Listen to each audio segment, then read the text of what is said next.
Mga Lods! Welcome back sa channel. Ngayon, pakuusapan natin ang isa sa pinaka-mind-blowing, emotional at meta na webtoon or manhwa. Ito ang Omniscient Reader's Viewpoint o ORV. Imagine, isang tao lang ang nagbasa ng isang web novel hanggang sa huling kabanata. Tapos bigla, naging totoo ang buong kwento. Apocalypse, monsters, dokaebi, at isang sistema na parang live stream ng buhay at kamatayan.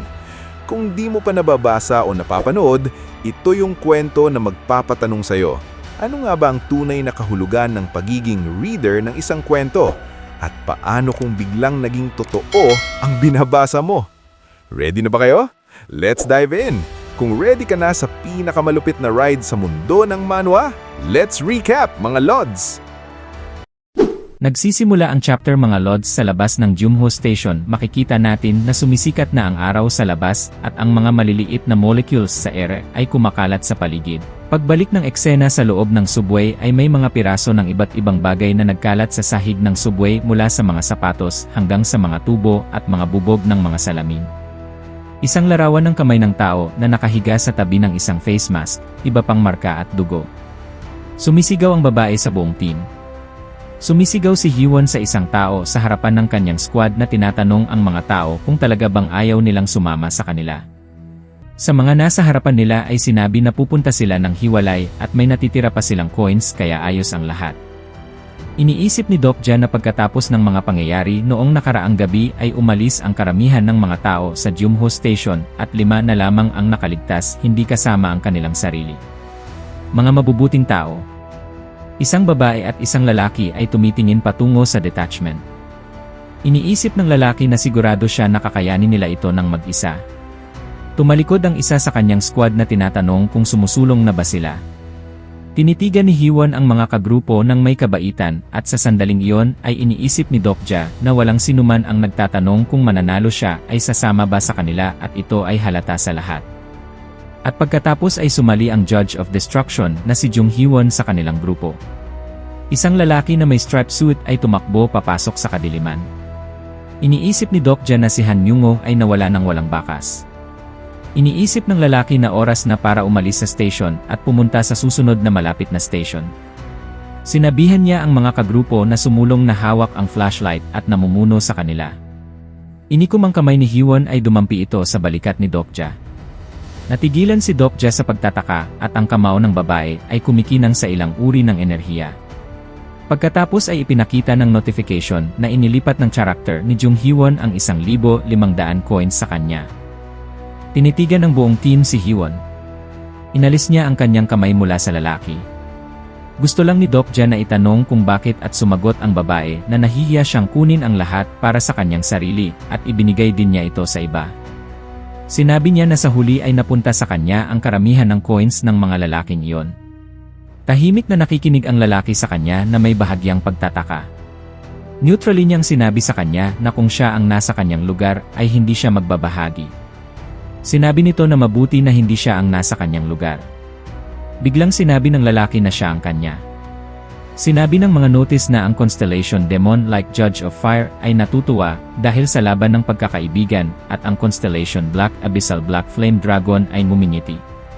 Tinitigan ni Hyewon si Dokja ang mga notification at iniisip niya sa sarili na itigil ang ngiti dahil ang nakakuha ng pinakamaraming coins ay siya at kaninang umaga ay inilipat ni Bihyung sa kanya ang 1% mula sa stream kahapon at naging malaki ang bilang ng donations. Iniabot ng lalaki ang kanyang kamay kay Dokaebi at sinabihan itong ibigay sa kanya. Tumango ito na sinasabi na mukhang hindi siya makakaalis dito. Muling sinabi ng notification tungkol sa balance ng lalaki na 23,050 coins. Sinabi ng lalaki na ang ilan sa mga coins ay ginastos sa pagpapahusay ng mga characteristics at maraming notifications ang nagsasabi na 1,200 coins ay ginastos sa stamina, 1,600 coins sa strength, 400 coins sa agility, 1,200 coins sa magic. Patuloy na iniisip ng lalaki na sa huli ay may 4,400 coins at kailangan pa niyang palakasin ang magic upang magamit ang aura ng Purest Star Energy. Habang naglalakad ang kanyang sapatos sa transparent wall ay iniisip niya na kailangan niyang dagdagan ang popularity ng channel ni Bihyung upang mas maraming constellations ang mag-subscribe sa kanya at tataas ang kanyang kita at ang susunod na senaryo ay perpekto para rito. Biglang lumitaw ang isang notification sa harapan ng mga mata ng lahat ng kalahok na may inscription na nakatanggap sila ng pangalawang main scenario. Main scenario 2 meeting. Category, main difficulty. Kailangan nilang dumaan sa tunnel at makipagkita sa mga survivors mula sa unang shelter. Walang time limit. Gantimpala, 500 coins. Tinitigan ng hindi kilala ang notice at tinanong ng may pagtataka kung ano ang ibig sabihin ng first hideout at iniisip ni Dokja na ang susunod na lokasyon ay Chongmuro Station. Ipinapakita ang isang subway map na may notice na ang susunod nilang hideout ay Chongmuro Station. Biglang tumama ang espada sa sahig ng buong lakas na nagpabagsak sa mga bato. Pagod na nakasandal si Hyewon sa espada habang nakaupo sa kanyang bibig at nagsalita tungkol sa kung bakit napakaraming monsters sa lugar na ito at iniisip niya na kung kailangan lang nilang dumaan sa 3 station ay madali sana ito kasama ang mga kasamahan na may armas. Sa background na naaalala ang sandali mula sa kanilang laban na kakalipas pa lamang ay iniisip ni Dokja na gaya ng inaasahan ay may pack ng ground rats sa tunnel at nilabanan nila ito sa buong daan kaya sila ay lubhang pagod. Tumingin ang lalaki sa gilid na pinupunasan ang mga patak ng pawis mula sa kanyang baba. Inanyayahan niya ang lahat na magpahinga. Habang naglalakad sa subway station ay nag-uusap ang team tungkol sa isang bagay. Sinabi ni Dokja na mukhang nagmamadali ang mga tao na umalis sa lugar na ito at maaaring naiwan nila ang ilang bagay na kapaki-pakinabang.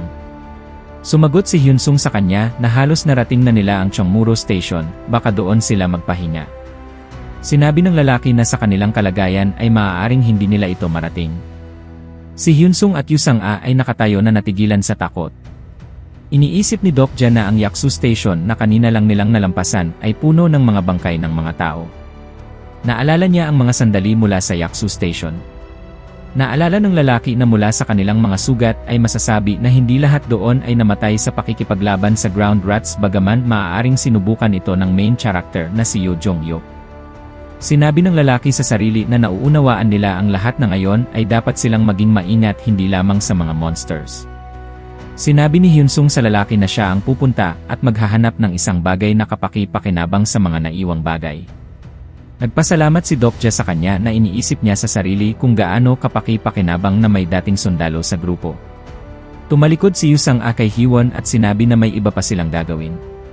Pagkatapos ay tumalikod ang mga babae at handa nang umalis ngunit ang lalaki ay masusing nanonood sa kanila. Tahimik ang lahat.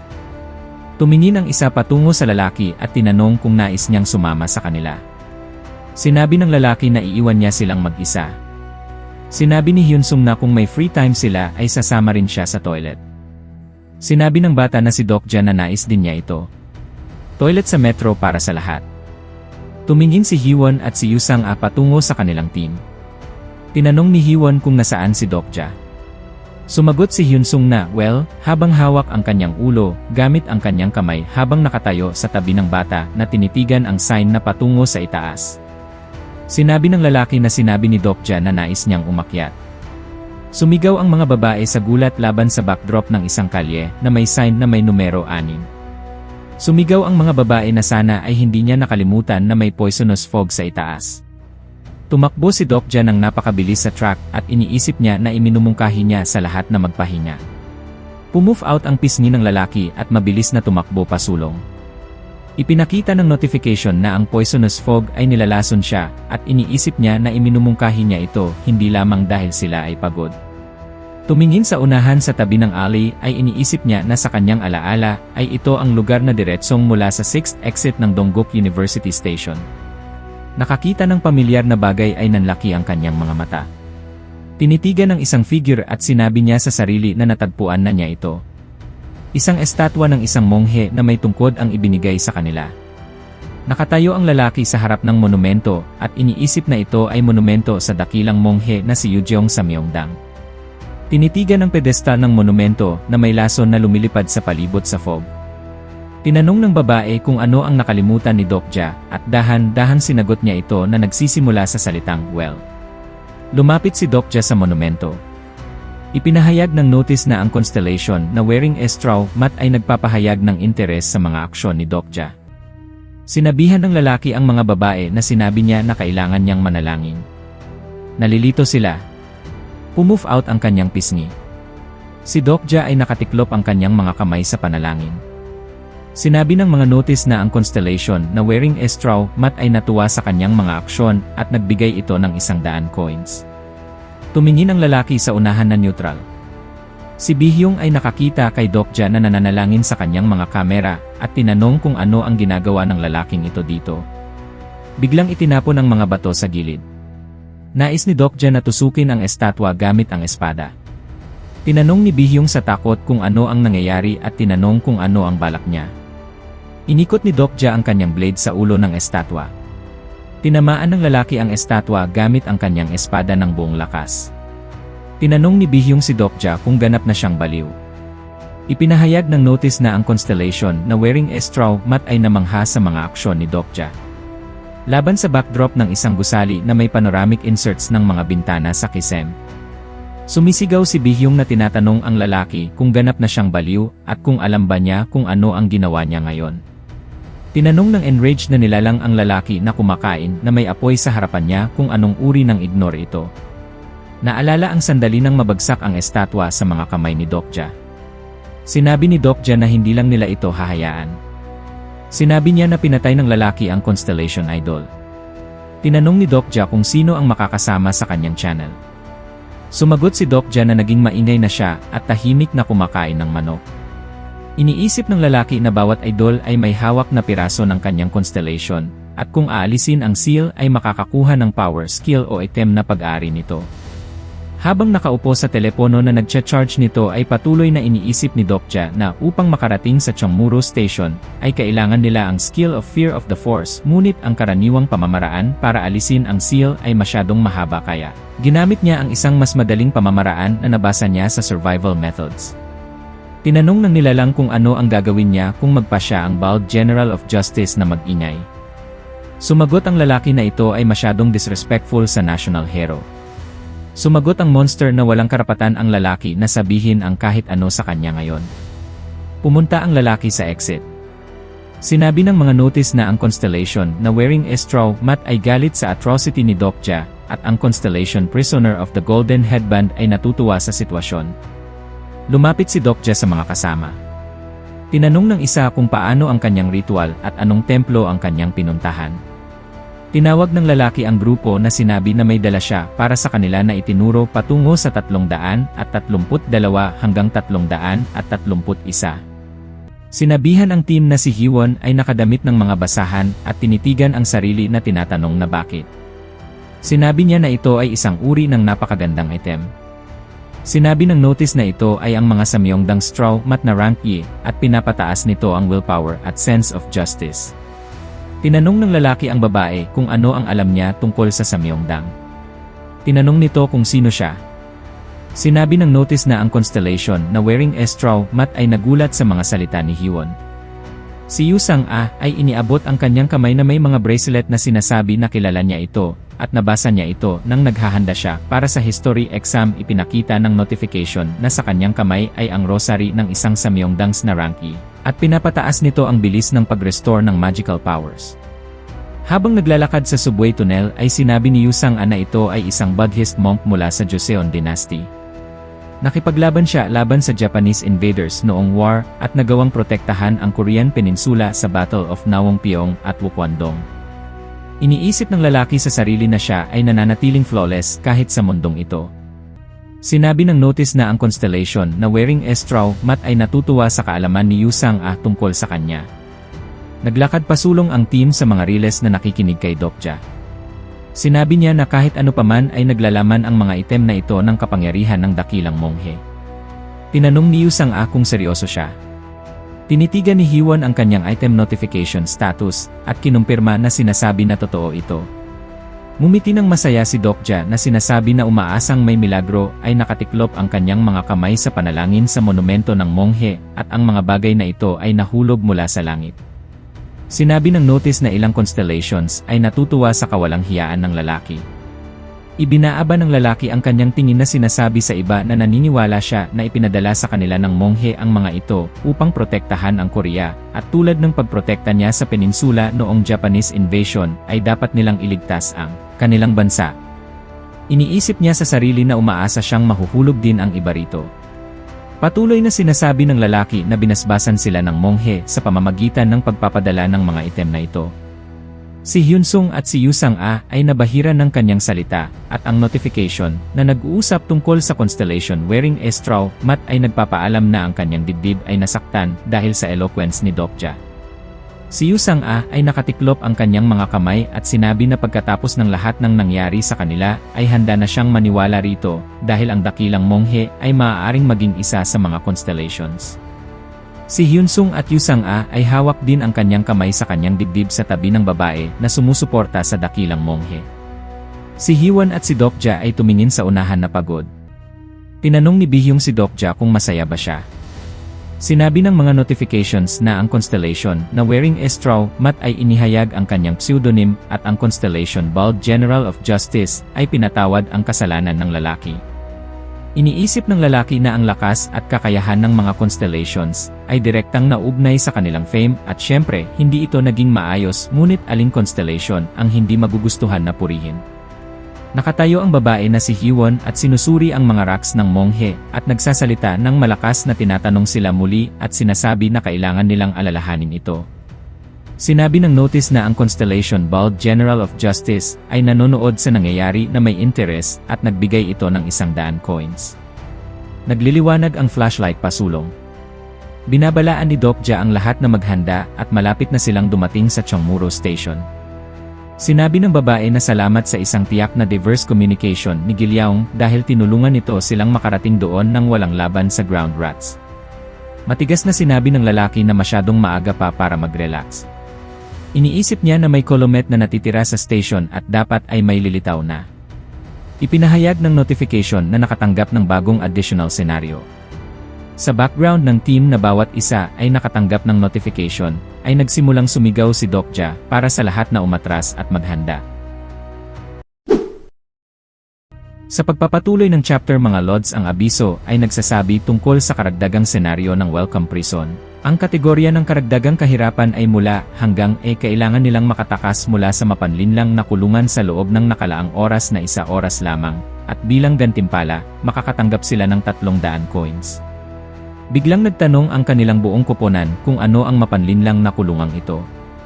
Habang nakatayo sa harap ng hangin lumalapit sa kanila, lumabas ang system notification na ang sub-senaryo ay nagsisimula na umihip ang hangin patungo sa isa na may nakataas na espada, kina Hiwon at Dokja, na naging dahilan upang magulat sila. Napakalakas ng hangin kaya natangay nito ang maraming tao mula sa kanilang normal na balanse. Sinubukan ng mga kasamahan na takpan ang kanilang mga mukha gamit ang kanilang mga kamay o iba pang mga bagay, at ang isa sa kanila ay sumigaw na tila masusuka na siya. Biglang sa gitna ng katahimikan, isang babaeng may nangingitim na labi at mga pasa ang tumawag kay Dokja.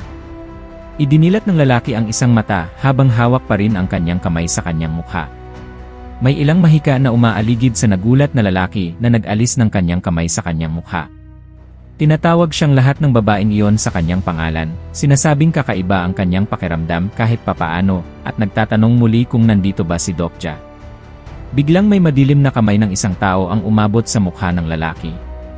Nakakita kami ng isang babaeng tumatawag sa kanya na parang isang sirena. Hinahawakan ang nagulat na mukha ng lalaki, at inuutusan siyang wala siyang nakita. Napagtanto ni Dokja kung ano ang nangyayari at naisip sa kanyang sarili na may awkward na ngiti, ngunit hindi ito ang kanyang iniisip. Biglang lumitaw ang isang abiso na nagpapabatid sa kanya na ang natatanging kasanayan na fourth wall ay naaktibo. Ang koponan ng lalaki ay nakatayo sa likod niya, pinapanood habang itinataas niya ang kanyang sarili mula sa iba't ibang enerhiya ng kidlat na asul at pula. Sinasabi ng abiso na ang epekto ng mapanlinlang na kulungan ay hindi nakakaapekto sa kanya. Nag-uusap ang lalaki sa kanyang isip tungkol sa isang mapanlinlang na kulungan, sinasabing ang lugar na ito ay gumagamit ng pinakamahirap na alaala ng isang tao upang mabaliw siya. Nakatayo si Dokja na nakayuko ang ulo na nababalutan ng pulang enerhiya, nag-isip sa kanyang sarili na kahit si Yoo Jong-hyuk ay nahirapan sa pagpasa rito at ito ang isa sa mga pinakamapanganib na senaryo para sa mga regressors. Sumigaw ang lalaki sa kanyang kuponan na kailangan nilang lahat na kumalma habang sila ay nakatayong magkakahalayhay sa isa't isa, nakakakita ng mga guni-guni mula sa kasanayan. Sinasabi ng abiso na ang konstelasyon na Secretive Plotter ay humahanga sa lakas ni Dokja at siya ay sinustentuhan sa halagang 100 coins. Ang isang konstelasyon na puno ng kuryosidad ay nagsisisi na hindi nito nagawang espiyahin ang mga alaala ng lalaki. Ang tingin ni Dokja ay napunta sa kabilang direksyon. Ang buong kuponan ay napunta sa isang ganap na siklab ng galit. Si Hyunsung ay nababalutan ng pawis at may takot sa kanyang mukha habang isinisigaw ang kanyang pangalan. Kinakausap ang komandante sa kanyang isip, sinasabing hindi niya naririnig. Ang isa naman ay iwinagayway ang kanyang espada habang nagmumura sa isang tao. Hinawakan ni Gilyaong ang kanyang sarili sa likod ng kanyang ulo, humihingi ng paumanhin sa kanyang haka na ina, sinasabing siya ang dapat sisihin. Inisip ni Dokja na huli na siya. Si Yoo Sang-a, na may nagbabagang rosaryo sa kanyang kamay habang hawak ang isang espada, ay kinausap ang lalaki. Tumingin si Dokja sa babae nang may gulat tulad ng ginagawa nito sa kanya, naglalabas ng maliwanag na liwanag mula sa kanyang kamay mula sa rosaryo. Sumugod ang lalaki sa babae habang isinisigaw ang pangalan nito at naisip sa kanyang sarili na ang rosaryo ng monghe ng 4 na dako ay tila nagprotekta sa kanya. Si Dokja, na itinuwid ang kanyang mga braso sa harap ni Yoo Sang-a, ay nakiusap sa kanya na takpan siya, sinasabing sisirain niya ngayon ang kulungang ito. Matalas na tumango ang babae, sinusubukang maging sigurado.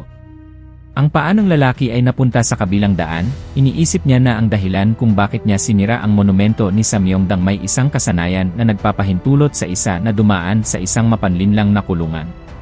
Ang mga kasosyo ay kumuha ng mga posisyon, nakatayo si Yoo Sang-a mula sa likod ng lalaki na may hawak na espada at inutusan siya ng lalaki na magsimula. Bumingpira si Dokja. Nakatayo si Yoo Sang-a sa likod niya. Biglang ang mga mata ng lalaki ay nagkaroon ng mapusyaw na asul na kulay na puno ng enerhiya.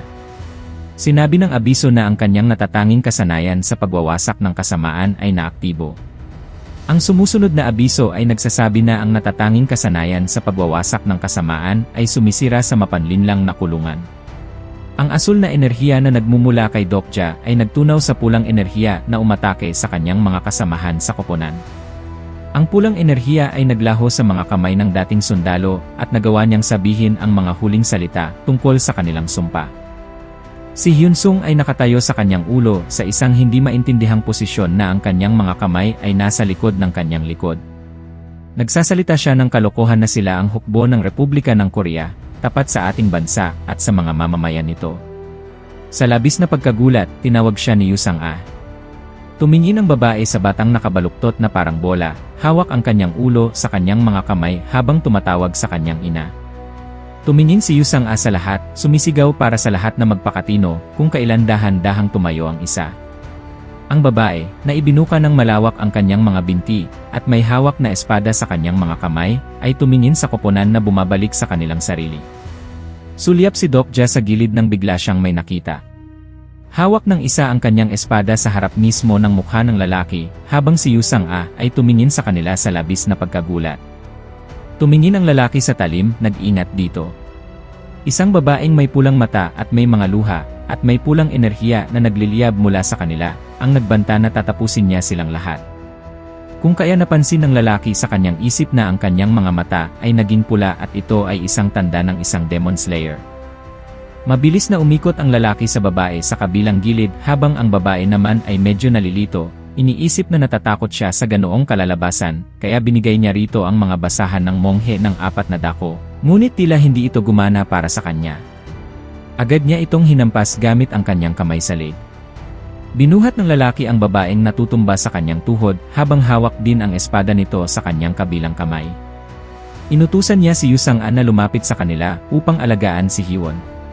Ang abiso ay nagpabatid na ang kondisyon para sa pagpasa sa karagdagang senaryo ay natupad at si Dokja ay nakatanggap ng 300 coins.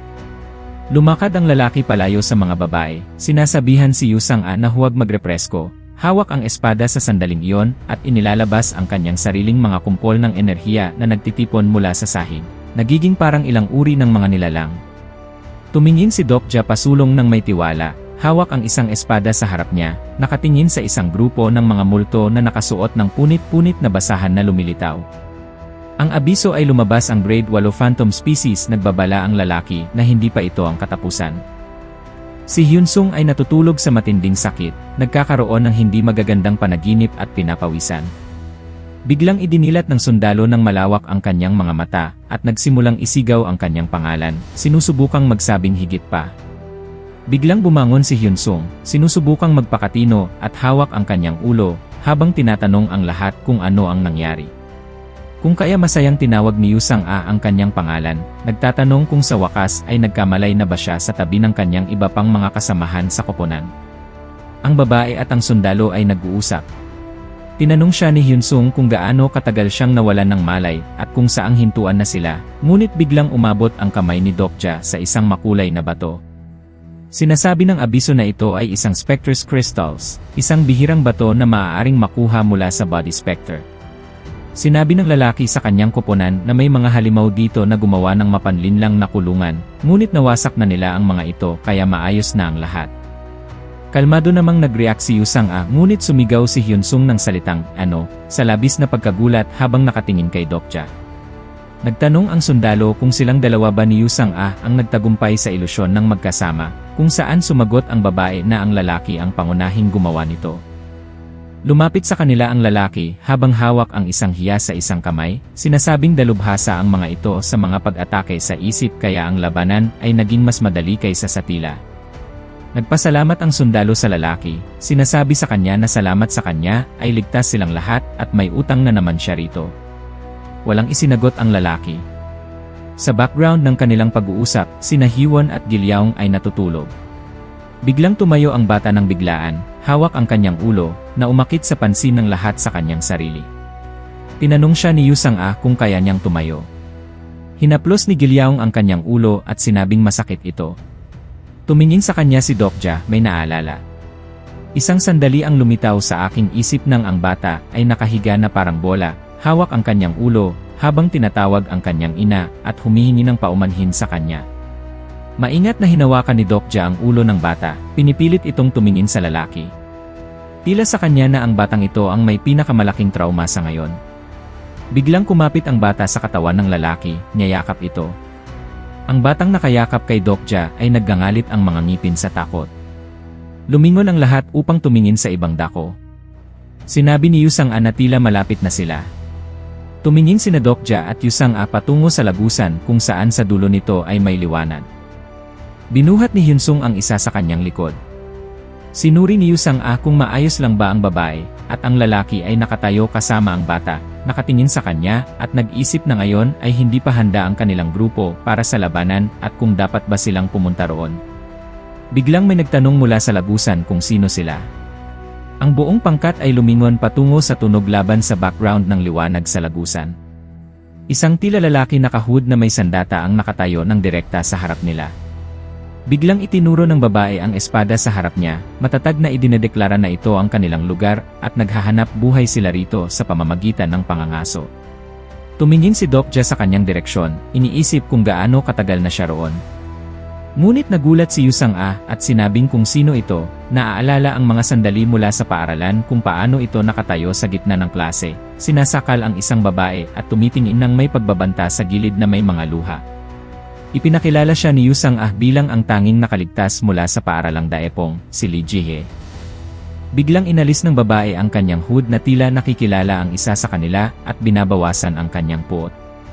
Tumingin si Ji-hye sa mga gamit ng koponan, partikular na sa hiyas sa mga kamay ni Dokja at ang ulo ng buto na nakabalot sa benda.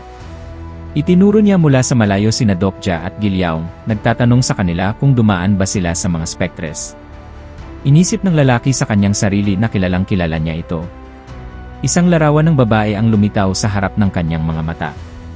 Nagtanong ang babae kung paano sila nakalagpas sa mga spektre, dahil ang master lamang ang nakakaalam kung paano sila tatalunin. Ipinaliwanag ng lalaki na kilalang kilala niya ito, dahil isa ito sa mga pangunahing tauhan sa Ways of Survival. May dumating na abiso na may buong paglalarawan sa kanya na nagsasabing ang kanyang pangalan ay Lee Ji-hye edad 17, konstelasyon o sponsor ay ang Maritime War God.